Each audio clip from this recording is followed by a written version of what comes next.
back to Mini-Modelog. This week we've got a different style of unboxing because it's something which is quite controversial at the moment due to Games Workshop's inability to proofread, but I'll talk about that in a minute. So it's the Head Coach's Handbook. Now, I think Games Workshop did try to design this for new players who couldn't either afford the box game, had bought their team, their dice and the pitch and gone, well, I don't want the Reichel Reavers, I don't want the Garage die, I just need the rules, I just need the core rules. And obviously the only way to buy it up to now was buying the main box game. With this, it costs around £20–25, and depending on where you buy it from, and it does give you those rules, but we're going to talk about the controversy around it when I get into the book. But let's actually take a look at what's inside, because you do get a good amount of stuff that you can use in the game anyway. I mean, and I'll show you why I bought it and the reasons I bought it. I mean, I don't really need the rules. I know the rules. I have Death Zone 1 for all the skills and league play, so I don't really need this. But there were other things inside it that I was like, I wouldn't mind that, and I wouldn't mind that, and I wouldn't mind that. So this is why I bought it. So let's get straight into it. Obviously, we don't need the thing in the back which tells you what's in it, so we'll get rid of that. Let's get straight into the plastic. So you do get the official scatter tokens, as in scatter templates and throw-in template. Now, if like me, you have a third-party version of these, you will meet that player who go, well, that's not official Blood Bowl, I don't trust it, I want to use my official Blood Bowl version. So I kind of bought it for that, if I'm honest. I've wanted this version, I like this version of them. I've never disliked them. I've seen them painted, I've seen them unpainted.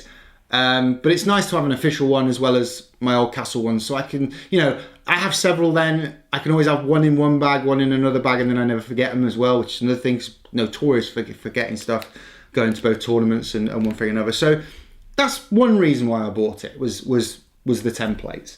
And of course, before you could only get these inside the main game.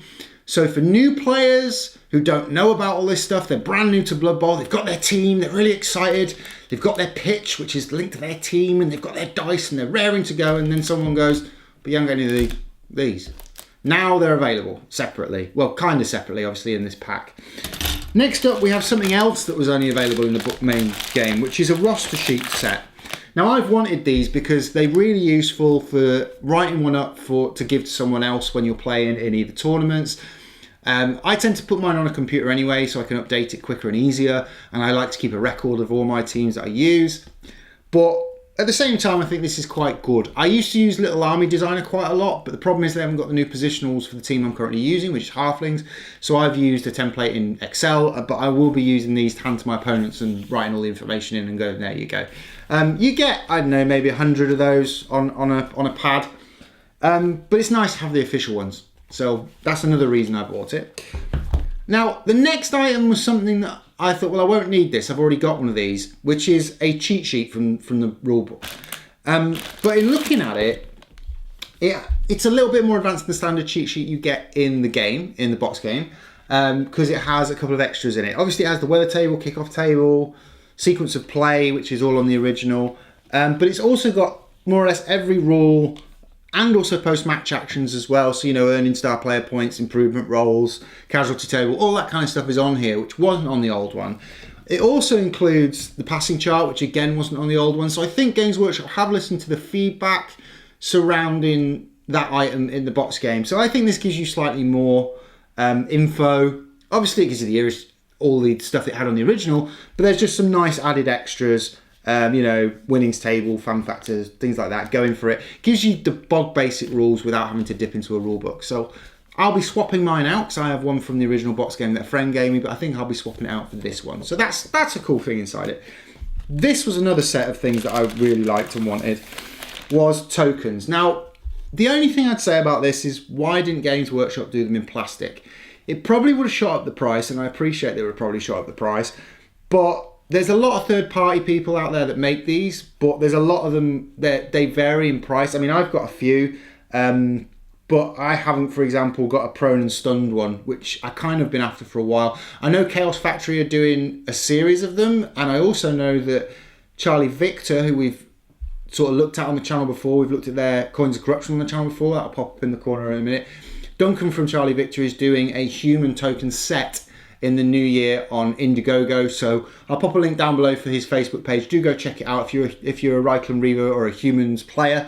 I'm hoping he's going to do others in the future. I'm hoping he's going to do Skaven. I hope he's going to do Halflings, because I think I will then probably chuck my money at it, and hopefully we'll be reviewing them on the channel in the future. But, you know, if you want in extra reroll counters, you know, you only get the 2 coins in your team set, so it's good to have the extra reroll counters. There's a couple of other ones. There's ones for actual weather, which, you know, you don't normally get. There's also really stupid and rooted ones, which will go around the base of your big guys. So there's a nice spread of different tokens. Obviously, they're in cardboard, so there'll be a question of how long they last. If you keep them in good condition, I imagine they'll last a long time.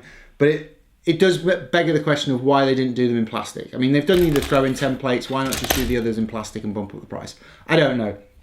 Now let's get to the controversial item of this set, which is, of course, the rulebook. Now, if you've been keeping up with this, I know a lot of veteran players have been keeping up with this, but if you're a brand new player and you've just bought this, go to the Warhammer community page or check the links down below for the erratas on this. So straight away, within about a week of release, there was an errata. People had already spotted, like within days of release, that there was problems with mainly the back end of the book.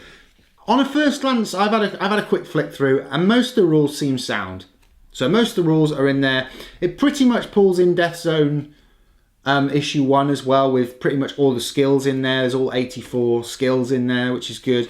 But it's when you get into the team rosters at the back, I know there's issues with pricings, issues with what's a double skill, what's a normal skill. I know there's issues with stats. I know there's issues with what skills things have. I know, for example, the treeman for Wood Elves should have loner and not timber. And I can tell that some of this has been a copy and paste job that somebody's done. Now, if I was a multi-million-pound company like Games Workshop, I would spend money on hiring a proofreader. This isn't the first time there's been erratas for stuff. And I think it's something that Games Workshop needs to get a lid on, because I know you can virtually buy this book or get this book online through the erratas without spending a penny. Now, that's great for the people who've not bought it. And I mean, I've bought it for the other parts. Once I found this out, I was like, well, I don't want this anymore. But having had a quick look through, it'd be nice to have this smaller version of it, of the rules, rather than having to take the rule book with me. It's nice to have the smaller version than Death Zone 1 with all the skills in it. So it will have a use. Because I currently hawk around Death Zone 1 all the time, because I'm currently working on a set of videos on skills for you guys. So I'm reading the skills incessantly at the moment, making sure I understand them. So this is going to be easier to carry around rather than the Death Zone 1 copy, I suppose. But it's a bit annoying that I can probably download most of this for free now. Great for those players who don't want to buy it. Pretty shitty if you've gone out, excuse my French, if you've gone out and bought it when it first came out. So that's my thoughts on the controversy. My message to Games Workshop, I suppose, is hire a proofreader. I mean, for God's sake, I'll do it if you want. Don't pay me, just send me the stuff. You know, I'm not being funny. I'll sit and compare all the different literature that's out there, because you can guarantee that's going to cause arguments for new players. It's going to cause arguments for old players versus new players, because new players are going to say, well, this is the latest out. Old players are going to go, no, that's incorrect, check your erratas. It's an argument causer. I've seen arguments for other erratas in both Age of Sigmar, 40k. I just think Games Workshop needs to get a lid on it. That's my opinion. Let me know in the comments down below what you guys think of the set, of the whole errata business. But if you're a new player out there and you're tempted with this, I would still go for it, because you're getting some things that you would otherwise have to buy the whole box set for. And if you're like me and you don't want to spend 70 quid on the box set, I think this is great. I mean, I wanted those, I wanted that, and I wanted that out of it, as well as the markers that you get. So that's my opinion on the head coach handbook set. Let me know in the comments down below. Like I say, if you want to see more of that on this channel, hit the subscribe button, hit a like on this video too, and I'll see you next time.